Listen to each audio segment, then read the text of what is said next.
I am training using a running app for the next 12 to 16 weeks, and I am a coach, master's degree in biomechanics and sport performance, and I'm reviewing every single thing that it is telling me to do, whilst I hopefully improve my 5K time. These are the last 2 weeks. We're going to look at every single workout, judge what was good, what was bad, could I do anything differently, or whilst me running. And at the end of this episode, you're going to want to stick around because we really dip into my expertise, and that is look at the S&C it's giving me. That's the strength, conditioning, and everything in the gym. You'll want to stick around till next week because I'm going to give you something totally for free, and we're going to rip this whole world apart. All right, let's get into the running. Week 3, let's see what went on. We might as well do this whilst I'm running through 540s, long 10K. Had to push it one day. I feel like this is going to be tough, but who knows? I'll see you after the longest run of this plan, and then I'll show you what's going to be happening. We've had a couple of days out due to golfing. Wonderful. It is the best thing in the world. But today, and my Achilles started getting a little bit hurty on the back end. That's why there was a poor performance on that 10K run. But we're back. I did have to do a little skippy. We did do our strength session with my good buddy Anit, this guy. So this is the session today. I'm not looking forward to it. I don't know actually.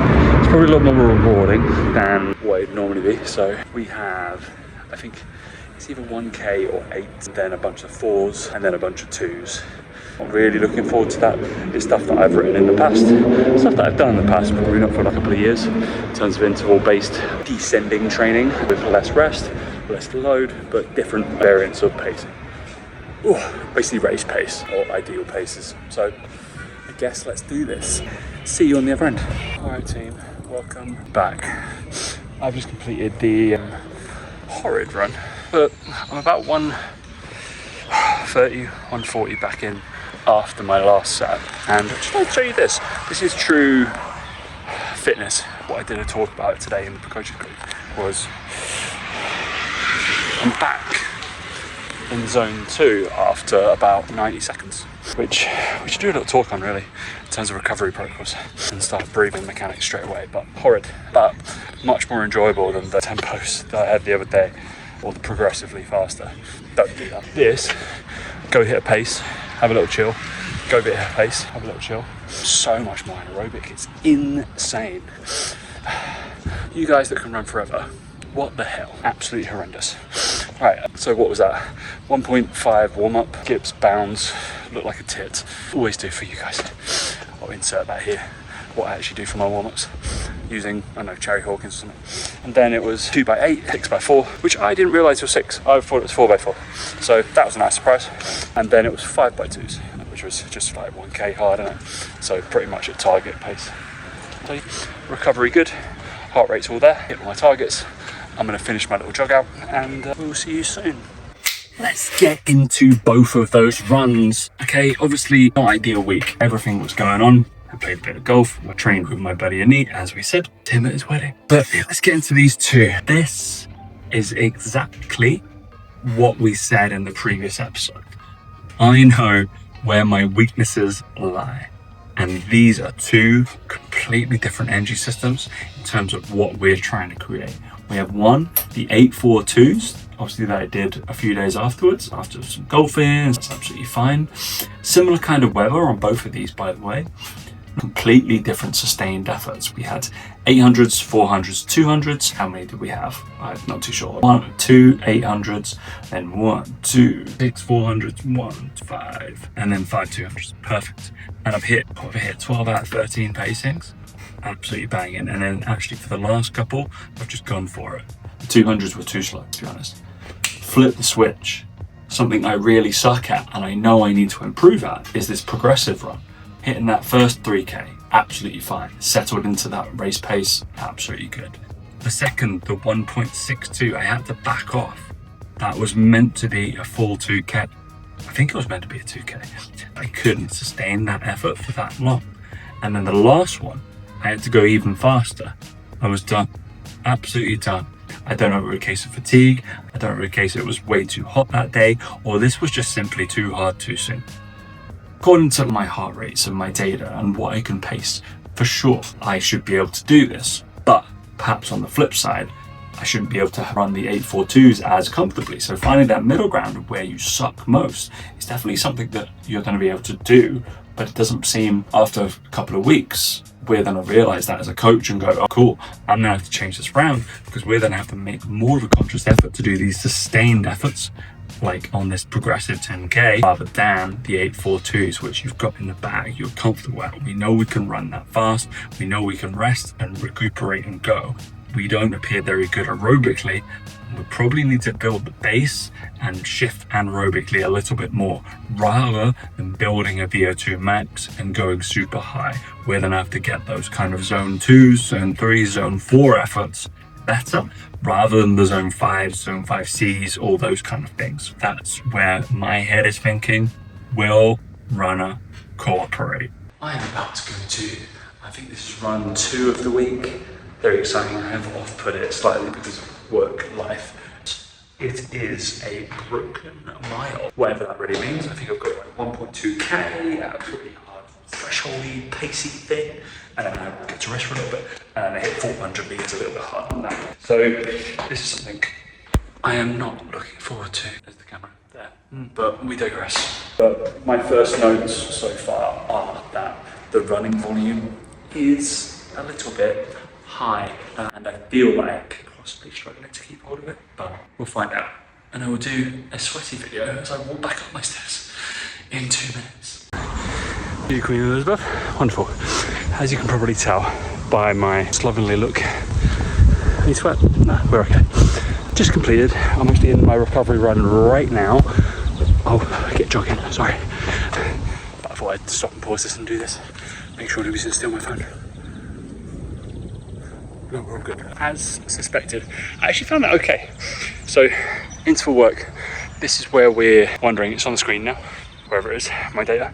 As you can probably see, the 400 meters, absolutely fine, really cool, really okay. But 1.2, anything with that kind of rest, 2-minute rest, 90-second rest, it's, my recoverability is pretty good, just genetically, kind of heart rate wise, there's my thumb. So that's been okay. But what I will say is that anything longer, if I push that to 2k, that could be an issue. So whether it's going to learn, obviously I went under the pacing for the 400 meters. I rolled in, started thinking I'm like Charlie Dobson. I went for that kind of style. And obviously I'm very fast twitch. I'm very anaerobic. Aerobic capacity stuff is where I'm going to chop down any kind of threshold work. This was okay. So who knew? Or maybe I'm just fresh because I gave myself a little bit more recovery. We'll see you in the next one. Let's bring this down to a little walk. This is maybe conversational pace, but I think I can keep a conversation, just not with you. 5.5k easy run. This week is meant to be down in volume, so it's deload. Probably explains why they thought this one was a little bit easier than normal. We are in Regent's Park. We are enjoying life. This is a beautiful morning. It's Saturday, and we're good. Heart rate's been like 135, 140 the whole race. I haven't been racing anybody. Pace has been slow. Legs have felt heavy. 25,000 steps yesterday. I stag do, and also had a few bruises. But my recovery's been okay. So 5.5k, we're good. We'll probably see you tomorrow because this has been a very dull run. All right, we're back in the room. From that week 3 and that week 4, you've noticed that the mileage I hit was not correct in terms of what should be put through the app. Week 4 was about right. Not quite there, actually missed out on 1 run, we're okay. And week 3, just a load of stuff happened. As you like to, it would get a little bit crazy, and life stuff happens, guys and girls, but that was a full under 50% of what I needed to train. So I have made conscious decision of resetting. So I'm gonna extend this. I think we originally set it for 12 weeks. I'm going up to 16 weeks so we can get these workouts for you guys. That's good news or bad news, I don't really know. So out of those runs, what was disgusting? The worst run by far, from my point of view, which is probably the best run for me, was that 10k progressive long run. Look at that face. Awful. This guy laboring through everything. Those results were not good. The 2 runs that I enjoyed most, I guess, were the most progressive, were the fast 842s and the broken miles. What I'd like you to turn your attention to now is the strength workouts. I promised, I've teased, the next episode I'm talking about nothing but the strength workouts. So subscribe, like, make sure you comment. What do you think's going to happen in those strength workouts? What do you think I'm going to see? Because I've got all of these. They basically give you 2 a week. I've got 7 here because week 1 was only a short week, but we've got 7 and I've reviewed them all. I'm going to go through and pick this apart into those muscle groups, in terms of movement groups, and wondering what it should be doing from a performance perspective and how I write these plans. So we're going to have a little look at how they're designed compared to this. As we flick through each one of these, you will start to notice that one of the glaring issues that I'm seeing, there's 2 things that we're going to point out very quickly without getting into the sessions, is number 1, my biggest issue from this, just having a little scroll, is I don't see consistency. I don't understand how I'm going to progress if I don't see consistent exercises. And number 2, honestly, I don't see enough stimulus there. I don't think the sets of 2 is going to be good enough and long-term effect of me actually getting some muscle development, some progress from doing 2 sets. 2 working sets is very hard from a point of view when we don't always know what weights we're lifting if we're changing the exercises. I'm going to leave you with that and come back next week. Like, subscribe, go do it. We're going to just have a look and really break this down using science, using what I do to get PRs, and what would I change so you can do better. Also, next week, the link to download something for free is going to be right in that bio.